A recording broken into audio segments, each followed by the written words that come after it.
I can start off quick background for anyone who doesn't really know too much about office hours. I'm one of the co-founders here, used to be in finance, growth equity at Battery Ventures, went on to an early stage startup, Source Scrub, helped scale and sell that from like 2 people to roughly 50 people. We sold it to private equity, started Office Hours. Office Hours is very oriented around helping out individuals thinking about next steps, whether it be analysts looking into buy-side positions, whether it be individuals looking into sophomore, junior internship. I actually connected with a mom earlier today. She wanted me to chat with her daughter around breaking into banking, and she just finished freshman year. So I feel like things just happen like earlier and earlier, and I'm sure we can get into it. I thought you were going to say the daughter just finished daycare. Yeah. That sounds more New York City. That sounds like something that would happen in New York City. It's like, hey, my daughter just graduated. Oh, okay. Where'd you graduate from? Oh, county day school. It's true. Honestly, it happens earlier and earlier. And then personally, I was just like, do you mind if I connect with this individual that we're going to be working with? Connecting with parents is fine, and we've done it. But the reality is we want to hear from the individual why they want something, whether it be banking, consulting, let's learn a little bit more. But anyway, seriously, man, really appreciate you doing this. Really excited for you to be on. I found your stuff not only, of course, super funny from the content perspective, but then also, of course, super educational. I mean, I had the bear video I posted earlier this morning, the market video on inflation as a whole and kind of what that looks like. You really break it down quite a bit, especially, of course, when it comes to the video editing and putting it all together. But yeah, man, we'd love to pass it over to you, get a better understanding of your background. And then, of course, as we get into this. Yeah. So thanks to the 11 other folks joining, and I'm sure this will be recorded, so folks who are joining late can watch again. But my name is Anish Mitra. I met Rohit a few months ago, almost even 6 months ago at this point. I forget exactly when, but Rohit, always nice to see a fellow brown dude doing big things, doing their own thing. There are so many. I feel like the older you get, the more you see people really branching out and doing their own thing. I was always very enamored by office hours because I started my career in investment banking. I'm from New York, from Queens, New York, grew up on the East Coast. Both parents are Indian immigrants, as the story often goes. And I went to Brown for college. I studied economics, and I started my journey in finance. I worked in finance, I would say, for 9 years and through a variety of roles. I started my career in investment banking. I was an analyst at Barclays in FIG, the Financial Institutions Group, for 2 years. And then I moved over to Goldman Sachs in the reinsurance group, which was a buy-side group that focused on life insurance companies, assets. We did reinsurance and mergers in the life insurance space, which was a super exciting, interesting opportunity. I feel like that's when I started learning finance, to be honest with you. I feel like I didn't learn that much finance in banking, as ironic as that seems, and we can get into that later, but different people have different paths. But I spent 2.5 years at Goldman doing that. And then I moved over into human capital management, HCM at Goldman, at first running the training programs for all of the bankers. And then later, as I got promoted to VP, running the training and learning and development for all of the revenue divisions at Goldman. And then in 2019, I'd finally left to pursue this more creative entrepreneurial path. And now I'm at Morning Brew as a full-time content creator, building a show there. I like to think of it as John Oliver meets Wall Street Journal. It's called Keeping Tabs. Happy to be here, man. I want to answer whatever questions people have and talk through things. I love it. Super interesting. And we could definitely get into what I would think as the more exciting part, of course, at Morning Brew as a whole, probably in a little bit. If you don't mind me asking, how's your path, I guess, whether it be right out of school into banking, what attracted you to banking, breaking into finance? It seemed like what all the cool kids were doing.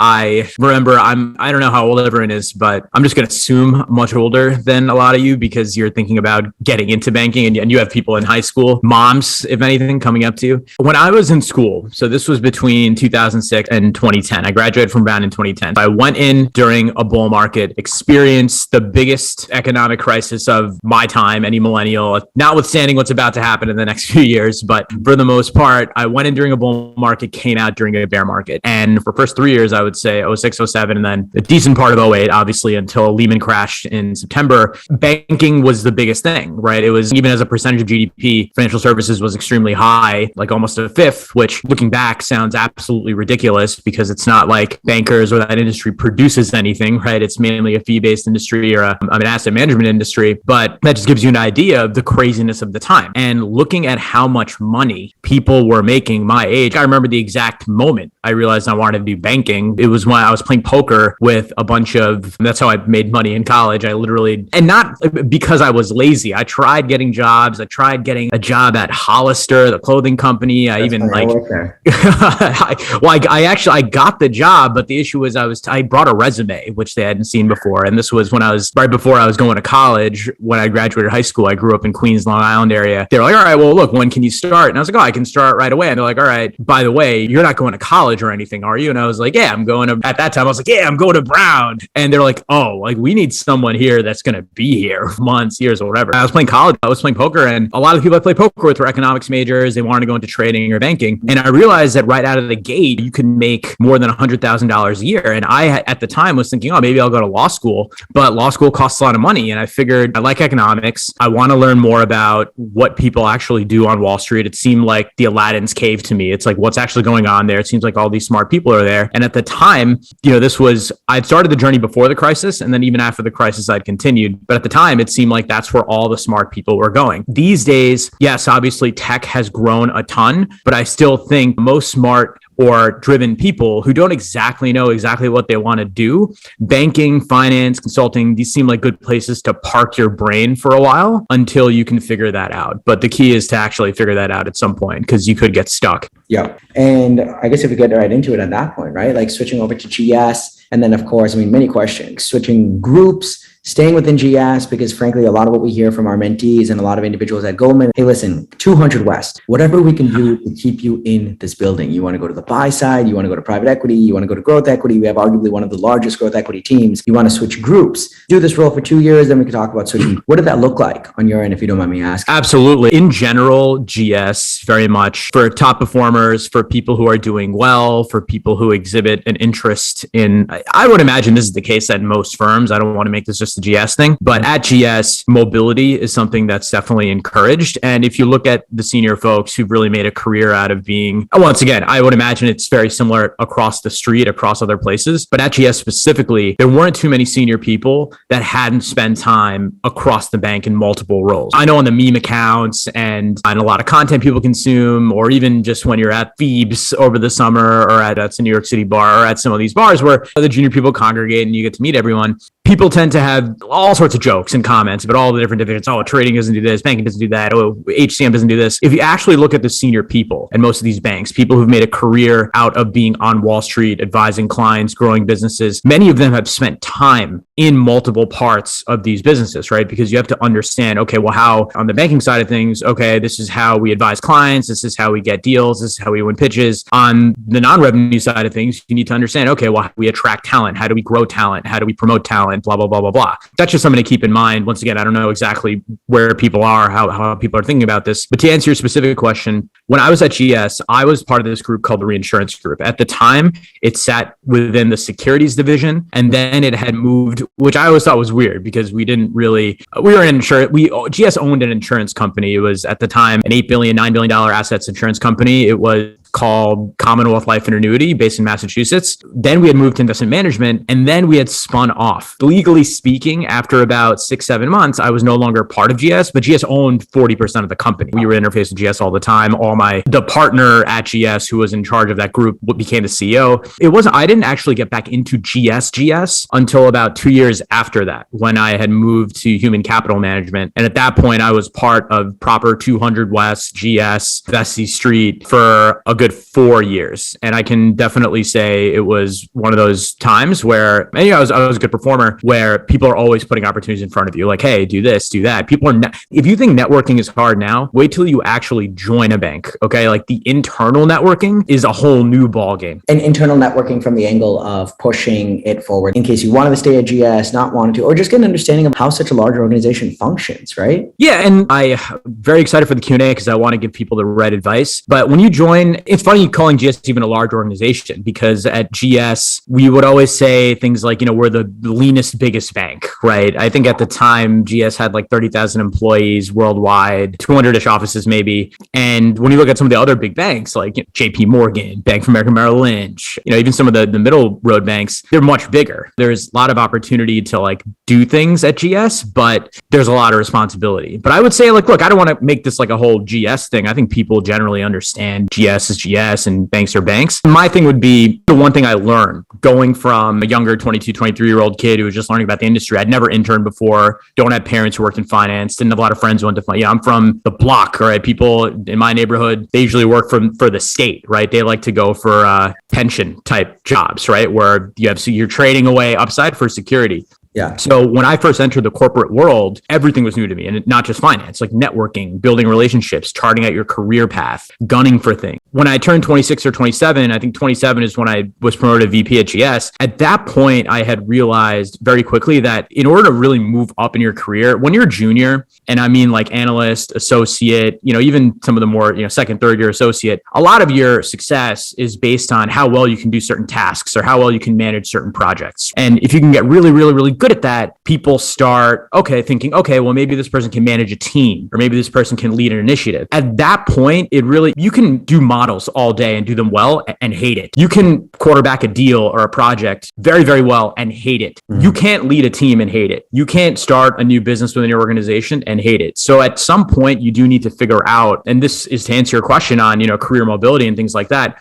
There are always going to be opportunities to move around, but at some point in your career, especially if you want to build a career in financial services, you have to understand, what are you really passionate about and where can you build a business, whether that's your own business, whether that's a business within a business, so on and so forth. Like that's ultimately what's going to get you to that next level after you hit the VP, after you master all those fundamental blocking and tackling skills. When you start really growing and you want to hit that senior level type level, you really have to think differently. The same things that got you there aren't going to be the same things that get you to the next level. Yeah. No, I mean, that definitely carries a lot of weight. How is it today? Are you focused on building out a team on your end at Morning Brew within? And what does that look like? I mean, Lord knows I need to. So to give people some color. So I've always been really into comedy and writing. I think, and in many ways, I think a lot of people hear that and they think, oh, well, why would you ever work in finance? It's a great question, but you never know what skills will come in handy. In my reviews, oftentimes, I would always find this very surprising, but the thing that people would add would be like, you did this, blah, blah, blah, you did that. Thanks for your work on this project. And at the end, they would always say things like, oh, by the way, like a lot of your team members said you were very funny, or you made work very fun to be at. And those things would come up a lot, but I never took it too seriously. But I always had this drive to do something creative because when I was in college and when I was younger, I was a big writer. I did Model UN. I'm sure there may be some people listening here that did that. I almost feel that's a requirement if you're an immigrant kid, at least you have to do 2 years of Model UN. It's like military service in South Korea.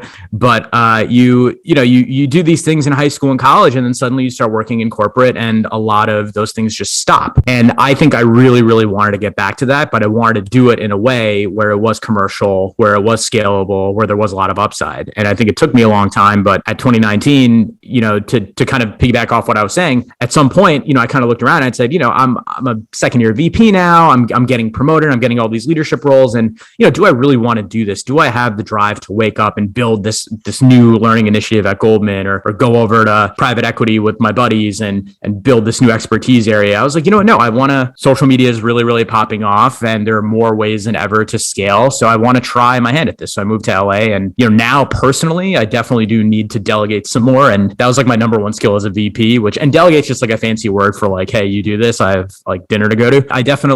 That's the number one thing that I'm struggling with. But at Morning Brew specifically, I have a team with me, and, we are trying to we're experimenting, right? We're creating content, we're seeing what works. It's very analytical. We create something, it's very scientific. We create something, see how it performs. We figure out where we went wrong, where we went right. We double down where we went right, and we keep doing it over and over again until we get it right. Nice. No, I mean, so many questions, man. I feel like we've definitely connected with quite a few individuals. I feel like I'm talking too much also. Feel free to cut me off. No. You're good, man. You're good. I would say juniors that are looking to get into finance. And then, of course, that's kind of like the golden ticket, as you mentioned, to a certain degree, like fresh out. But then, of course, seniors that want to leave finance, but are kind of like wary about it, right? Because I feel like when you work in finance, I guess one question is how is it working with individuals that aren't in finance anymore, that weren't even in finance to begin with, right? Think about it as in on the media side of things, the content side of things, people that haven't had strict VPs. So it's just a whole different mentality, right? Hold on, I got to check the attendee list now just to make sure no coworkers are here. That's such a real, I feel like that's a question you got to ask during the premium version of this content so people can really give you how they feel. It is definitely different. And I think empathy is one of those skills that you really need to, first of all, if you're in a client service business, ultimately the nature of the factor that allows you to succeed very, very well in that business is going to be sales. And a big portion of when I say sales, or when people say sales, you think of somebody in a light blue polo trying to sell you a Honda. And I'm not ripping on your shirt. I'm not just you got the blazer. You're at least a Mercedes salesperson. You're at least a Mercedes. You got the blazer, the haircut. You're at least selling me $100,000 car. Honda's a great car, by the way. Sales comes in many forms. I think in many ways, anything is sales. Dating is sales, as many of us know. But I think when you have empathy and you kind of understand where people are coming from, it makes it much easier to work with them. And that was a big learning curve moment for me. Some of it isn't even about finance. I don't know where people are geographically, but I spent all of my professional time in New York. New York has especially for the community that's in these high-powered jobs, finance, tech, law, you end up meeting certain types of people that all think the same way as you, and they act the same way as you, and they all have timelines and to-do lists, and they're all type A. And then once you get into an environment where the people around you aren't like that, it is a learning curve, but you need to learn how to work with those people, and you need to understand how to appeal to different people. Many of us who come from this type A finance, business school, that background, think logic is the only way to convince people to do anything. We think through everything logically. And what you need to understand is in the real world, people make decisions based on a variety of factors, one of which is what may seem right. I mean, think of yourself as a person. You know certain things. Anybody that bought an NFT last year probably knew they were making a really risky bet. But there's other things that influence you to buy. And I know you're an NFT at NYC right now, but there's other things that influence your decisions. So you need to be able to appeal to people emotionally. And this is also part of being a leader. Sorry to blab on this, but this was a really, really big learning moment for me, especially when I was trying to make VP at Goldman, because I would always say, oh, look at my reviews. I'm top quartile. Of course I'm going to make VP. Why wouldn't I? And my boss would sit me down and say, no, that's only one factor. People need to know who you are. They need to like you. They need to understand you. They need to know your story. And that's a big part of getting people to follow you. It's a big part of succeeding, whether you like it or not. Yeah. No, I mean, honestly, you brought up some pretty phenomenal points there. When you think about, call it at Morning Brew, and part of that is, of course, educating this next generation as a whole, pros and cons, of course, kind of leaving finance is kind of one part of it. And then, of course, in general, as you connect with more and more individuals, whether it be through TikTok, Instagram, a couple different platforms, what do you think about the future of Gen X, Y, Z, Alpha, what have you? I know it could be a longer question, but. No, I think the answer is really short. I think if interest rates don't go down, we're all screwed. I think it doesn't matter how old you are. Interest rates don't discriminate. I'm still I feel weird giving sage advice as someone who still feels like I'm a Gen Z. I feel young. I feel like I'm figuring it out just as much as anybody who was born in 2000 is figuring it out. We obviously live in some pretty interesting times. And the reason I say that is because during my coming of age, when I was becoming an adult, after I'd graduated college, everyone was really optimistic about the future, right? That we had just come out of the worst financial crisis anyone in our time really had ever seen. Interest rates were zero. There was a bull market ahead of us that we didn't even realize how much of a bull market it was going to be, which if I can go back in time, you already know which stocks I would buy and lever into and buy hella call options and mortgage the house. But looking ahead, just because every time you read the news, or every time you read people talking about, oh, we're going into recession, or oh, crime is up in all these cities and housing prices are high and inflation's high and there's a war. Yeah, there's a lot of bad stuff going on. But I also think if you can figure out what the opportunities are going to be and really logically take things through, you're going to outperform. You're going to see things that other people don't see because you're not going to get caught up in the hype. The other thing I've also realized is the only real way, and this comes up in social media, it comes up in art, and it also comes up in life, be a student of history, read. I feel that's maybe the one difference that I see between younger people. It's two things. It's reading books and talking to people. When I was a VP at GS and I would have interns, I would ask them, oh, hey, we need to get this partner to, and for those who, may not just know the lingo, partner is Goldman version of a very, very senior managing director. I would say, hey, look, we need to get this person booked for this session. Can you reach out to their administrative assistant and get it done? And they would email the person. I'd come back 2 hours later and say, hey, what'd they say? day and like, oh, they didn't respond to my email. Let me just email again. And I just pick up the phone and call them. Like you work at the same company. A ringing phone is going to be much more effective. And I think those are the two things that you can always do no matter what the market situation is. Read, learn about history, talk to real people. And that's going to put you on a good path, regardless of what interest rates you're doing. Yeah, for sure. On the Morning Brew side of things, I know there's a newsletter, if I'm not mistaken, then of course, like a lot more video content, right? Yeah. So I joined Morning Brew about 6 months ago. I've been creating content for about 1.5 years. I built I would say a decent following for a guy who only talks about stocks, interest rates, and makes crypto jokes. I reach about like a couple 100,000 people like month, I would say, when I'm not even posting that much, but I have more to do on that front and I'm excited to do it. But I joined Morning Brew, found me and they hired me to basically create this show to marry informative financial content with commentary and comedy. So Morning Brew, I think, is a great newsletter to read. So if you just want some quick, funny business news to know what's going on, definitely subscribe to the newsletter. And I do video content. So you'll see me on the YouTube page. You'll see me on the Instagram, the TikTok, so on and so forth. And then obviously you can see me on my own accounts, Anish K Mitra, across all socials. I personally like my Twitter the best, to be honest, because I love writing, but Yeah. No. I love it. Would you ever get into like writing your own book, publication, anything of the sort, like subscript? I would love to write a book at some point. I feel like everyone says that and no one ever gets to do it. Even if it's just a coloring book, I would like to have a book. Funny.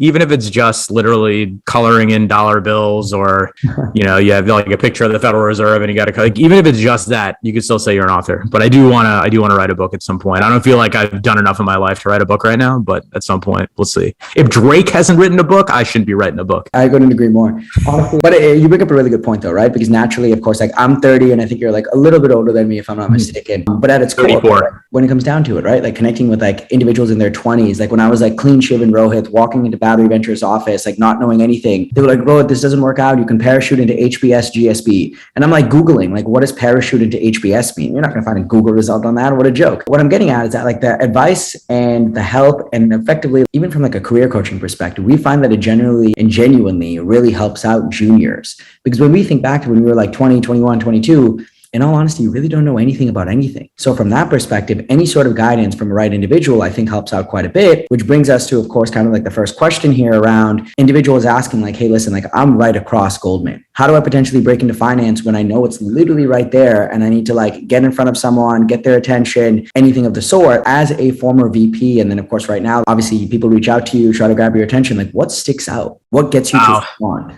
Yeah. Shout out Baruch. I have a lot of friends also who went to Baruch, and I feel like Baruch does a good job of getting people into the street. I would say, look, first things first, before you start hounding people down in front of 200 West or waiting out at the coffee shop, which are all fine things to do at some point, I'd say first things first, the thing that's going to resonate the most, there are a lot of people that want to work in finance, whatever you want to call it. There are a lot of people that want to work in a lot of industries. The one thing you can do that can set you apart from, I want to say, and don't quote me on this, it's not like I did a spreadsheet and calculated a number, but just from my own experience, the one thing you can do that's going to set you apart from maybe 95% of people is to really know what you're getting into. So know the role. I think when I was interviewing people for banking jobs, buy-side jobs, and then when I was in HCM doing banking recruiting, the number one thing I saw was a lot of folks, they were actually kind of like me when I was in college, right? They saw like, oh, okay, you can make a ton of money. You can get this cachet of working in finance. And then it opens up, to your point, a lot of opportunities after. I wanted to just go interview for it. And they don't necessarily understand, well, what does an analyst do? What does an associate do? What are the day-to-day duties? What am I going to be doing? And a lot of that stuff is going to come out in the interview. It's even going to come out in a coffee chat if you don't really do your research. So my view is like really understand what you're getting into and why you want to do it, like have a good story. And the only thing I'll say to that is people always ask the question, well, what's a good story? Like, how can I have a good story? Well, I think the thing that annoys me the most sometimes is like when I go to a restaurant with someone and they just tell the chef like, all right, like whatever you want to give me, like whatever, I trust you, whatever you want to give me. It's like, well, no, like, what you want, like tell them what you want. Like the chef doesn't know what you want. So I actually definitely do that myself. Well, hear me out. My ideal restaurant, call it like mantra or like concept, would be walk in, like you basically have like a form to fill out of what you're allergic to and what you prefer. And they come up with the best dishes because the whole concept is they know effectively like what they make best, right? That's why like omakase exists. That's why like Michelin star, like chef's selection exists. but Yeah. take it for what it's worth. Well, omakase, like that makes sense because it's still all contained. Like it's all sashimi, all sushi. You just basically say, look, I know I want sushi. So you do that. You basically curate, right? It's almost a sushi chef in a way is almost like a fund manager. It's like, hey, look, I know I want this asset class, but you're the expert in this asset class. So you figure out how you want to allocate my portfolio, right? That's effectively what you're doing there. I guess I should have been more specific. It's like when someone goes to the Cheesecake Factory and they're like, hey, let the chef. It's like, well, first of all, I mean, I don't even know where to start here, but chicken tikka's on that menu. yeah. Like, look, they got 7 different continents on this menu. Okay. And the chef is probably some dude from Lindenhurst. To answer the question, the way that you can ultimately have this story about yourself and really convince an interviewer or someone, and I'm talking more to people that are trying to get a junior level job or even an associate level job. I think once you move out of that and you're interviewing for things like PE or other things, it really is a little bit more straightforward and technical. You know, if you have the background, which on the flip side of that is it's very difficult to break in. But with banking, you know, to the question of a high performing Baruch kid, certain fundamental things you just need, right? The good grades. And if you don't have good grades, it's not the end of the story, but have a reason why, right? Ultimately, the other thing that can overpower that is if you have good personal stories that demonstrate the core competencies of the job that you want. For an analyst, I'm just going to use that example because that's what I went through. Detail oriented, team oriented, some kind of risk management, right? Being able to flag when you see something wrong. Being a leader. I think leadership qualities are always going to be number one. Being able to demonstrate times where you've taken accountability, you've led a team, you've driven an outcome, and you powered through, you handled things thrown at you that weren't expected, you handled stress. These are all things that are important. I'm pretty sure that people, because they're smart enough to do things like office hours, know this. What you may not know is challenge yourself, tell someone that you're detail oriented without saying the words I'm detail oriented in the story. Challenge yourself to tell someone I'm a team player without saying the words team player. Once you can do that effectively, it's going to take some deep digging because you have to find those stories and they have to have details and they have to be specific and they can even be entertaining. But once you're able to tell a story and demonstrate that you have one of these qualities without just saying I'm detail oriented because I use spell check, that's when you're really going to resonate with someone who's interviewing you at the junior level. I mean, I think that carries a lot of weight. The hustle, the hunger, an individual coming in and basically being, these are my characteristics. I would rather go with show rather than tell, right? And many individuals will say that, but I think the really great part, in all honesty, about Baruch is the fact that you are actually in Midtown Manhattan, right? Even from Northeastern, my alma mater up in Boston, people would do classes like 3 days a week, and then 2 days a week, they would like hop to New York and just set up a bunch of coffee meetings, right? It's like, hey, Blackstone, like Blue Bottle on East 53rd, right? It's right there. You have a couple minutes, know that you lateral, know that you transition, XYZ. The person's like, listen, like 10 people out of 12 will ask me for a phone call every other week. But you're telling me you're like right here, Blue Bottle's right downstairs. I'm probably going to go grab a coffee anyway. And the fact that you're going to come in and pick my brain for like 5, 10, 15 minutes, sure. Showing up is like really, really a big part of it. And of course, Luke, I think, does a phenomenal job because you're in the city, right? Think about how many people will like do anything to break in. But then I'm like, all right, listen, fly out there, right? You want to be in the Bay Area? Fly out, put yourself up and go meet with people for coffee. But they're like, oh, like, should I spend money on a flight? It's like, you got to bet on yourself. I mean, if you're not willing to do that, then to that point, I was in Providence, Rhode Island, trying to network my way into things. And I relied on my alumni network because that was what I had direct access to. Absolutely. In-person meetings, especially now post-COVID, are always, or I shouldn't say post-COVID, maybe a reduced form of COVID, if that's even true. But anytime you can meet with someone in person, that's going to be huge. I guess I had skipped a step before when I was talking about what to focus on. It's like those meetings are now maybe even rarer than ever. So you really want to knock it out of the park. And when you do have those meetings or even do a Zoom meeting over a call, actually see the person so you can see your body language, your facial expressions. Those are things that they're going to see before they hear anything you say. Once you actually get that person's time, you really need to knock it out of the park. And the way to knock it out of the park is actually easier than you think. It's just to be authentic and tell the truth and talk about your stories. Don't use any words greater than 3 syllables. That's probably like a good rule, right? Like you're not trying to impress people. I think a lot of times, and I made this mistake when I was younger, it was like every time I talked to somebody, I'd be talking to some analysts and I'd be trying to impress them. And then like you become an analyst and you become an associate and you realize like, all right, like they're not that different from me. They just make some more money. The real thing you want to do is tell your story properly, demonstrate you know what you're getting into and why, and just be chill and cool, because what's going to end up happening, whether it's in banking, private equity, even tech, you're just going to be working with these people for a long time, right? Or I should say for an intense period of time. No one knows what the length of that time is. Mhm. They just want to know you're chill and they can rely on you and depend on you. So as long as you can get those things across, they will help you out. I think the biggest thing is hunger. Honestly, I'm actually going to write like an article on do's and don'ts for interns right now. It's funny. A couple of my friends will tell me individuals, as kind of crazy as this is, just like unprofessional, like clothing, unprofessional, like tennis shoes at work, show up at work at like 9:30, 10, couple interns at like bulge brackets, leaving 5 on the dot. Can we take this meeting from home?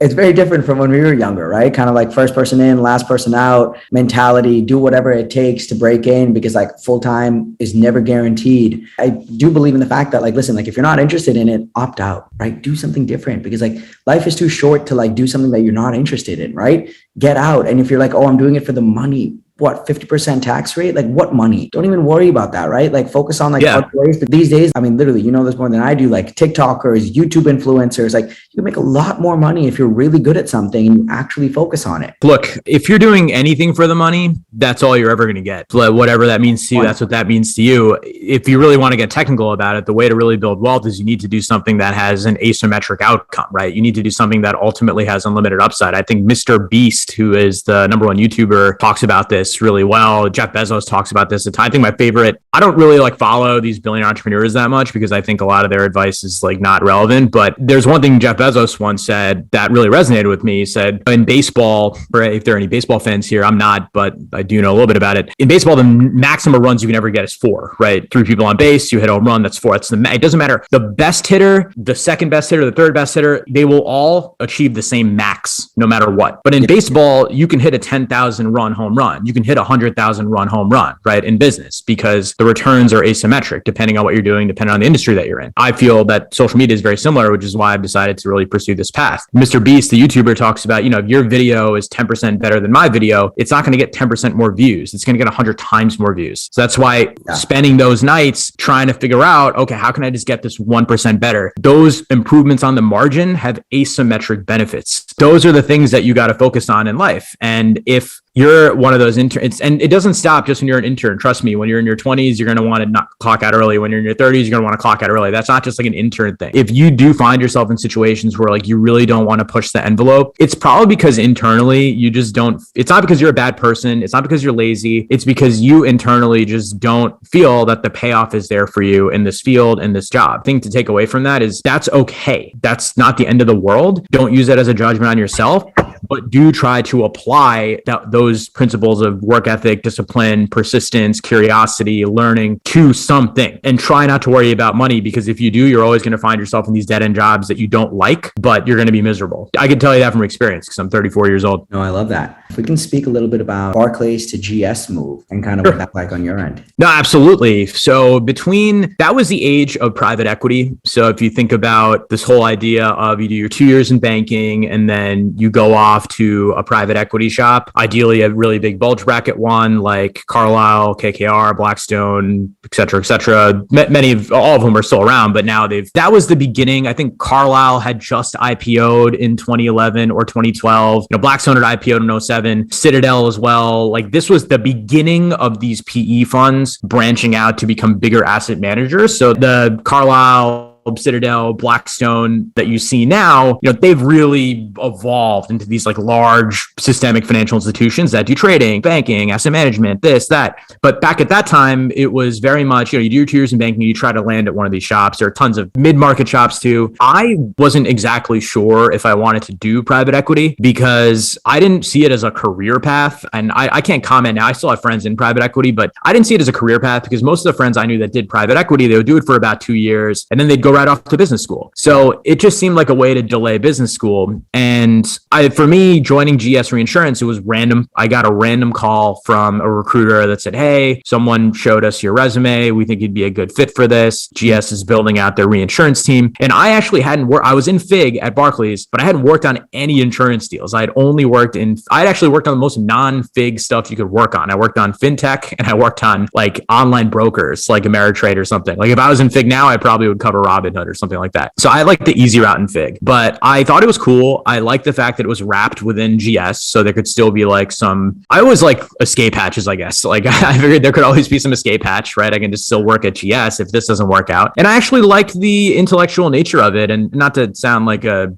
full of myself here, which I'm not, but I think the one thing that turned me off about banking was A, it was advisory, but B, I just felt like I was doing the same thing over and over again. And I wasn't actually learning about markets. I wasn't learning about finance. I was learning about what this client liked to see or what this managing director, like when that person was free so we could grab him or her for a quick few minutes. But at the time, it was definitely just him. So in GS, it was fun because I got to learn a lot about macro, as insurance. We had an asset management team. So it was kind of a hybrid job. Like I'd be working with traders, but I'd also be analyzing deals. And that's kind of how that landed. And I think the one thing I'll say with how things have changed, I think there are, at least through the bull market, I think a lot of banks were building up a lot of those like investment arms. Remains to be seen what happens. But there may be, like for those who are in banking or for those who are thinking about private equity or something like that, just because they've heard of it. I mean, really do your research. Like GS Reinsurance was one of those like super unique opportunities where you were doing deals, you were on the buy side, you were living the buy side life, but you also had this like crazy business opportunity that wasn't just building LBOs all day. And I feel like that gave me a very differentiated experience versus some of my peers who did end up doing more bulge bracket private equity, but then they kind of got stuck on this path and had to go to business school and then they rerouted back, blah, blah, blah. So I don't know, that's just my take. Mm-hmm. No, I get it. In all honesty, did like Apollo approach you from like the insurance side of things? Is that something that you thought about? They'd never approached me. I don't want to even act like they did. I feel like one of those like, NBA players going up for the draft. Like, oh, like did the Lakers ever talk to you? It's like, I can't say no. Apollo ran an insurer called Athene, and they were Apollo is just, they're pretty unbelievable. Like in terms of just some of the things that they've been able to accomplish,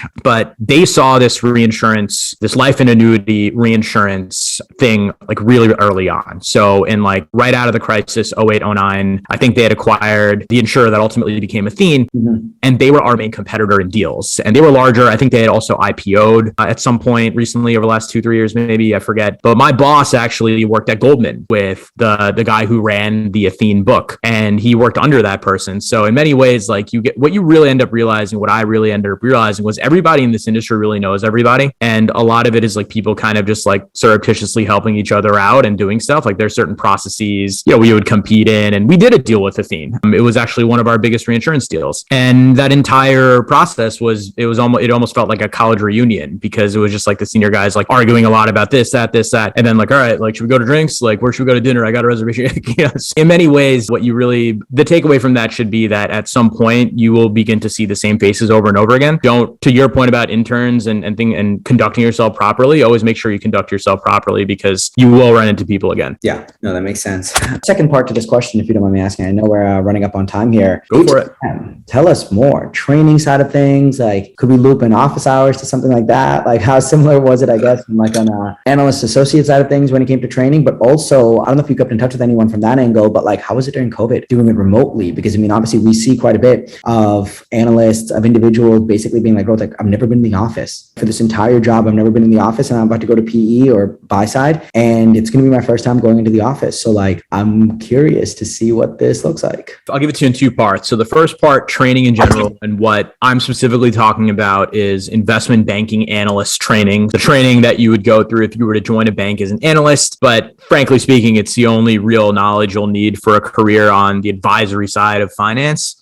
It's stuff you can get online. Ultimately, that was the biggest surprise to me. When I went through training at Barclays, that was back in 2010. It was like pretty quick, uneventful. I had no prior knowledge of accounting, modeling, anything. To be honest, I didn't really get much out of training. It was very much a blur. It was stressful. Most of my learning came on the desk. And, for those looking to be investment banking analysts, I guarantee you that's what's going to happen. Most of your learning is going to be on the desk. But the other thing I'll say is a lot of what you're expected to do has nothing to do with finance and modeling. It's mostly character traits, anticipating problems, things like that, and being detail oriented. But I would say, master the fundamentals if you can before you head into banking, but don't spend all of your time doing it. With training at Goldman, I believe they still use this firm. They use a firm called Financial Edge, and all of Financial Edge's materials are available online. You can skim through them. They have online courses. They have books. To be honest, with office hours, maybe that's really the partnership that you'd want to do, right? Like you could work with Financial Edge to do like a course. I know they do stuff like that, but all these firms, and I think there's only like the financial training firms are like the OPEC of finance. finance. There's like 3 of them and they all do the same exact thing. They literally teach a subject that has never changed, accounting, modeling, right? It's kind of funny. In many ways, they resemble the financial industry itself. I think those are things that you can begin doing. And especially for folks who don't have a finance background or are trying to demonstrate an interest in finance in order to get an introductory role, that's a big thing too. That's one easy thing you can do that's also helpful. Take a course, do this, do that. And oftentimes if you're a student, and I used to do this when I was at GS, if you're a student and you just kind of email and say, hey, look, like I'm a student, I can't afford this $800 course. Is there anything I can do? Is there anything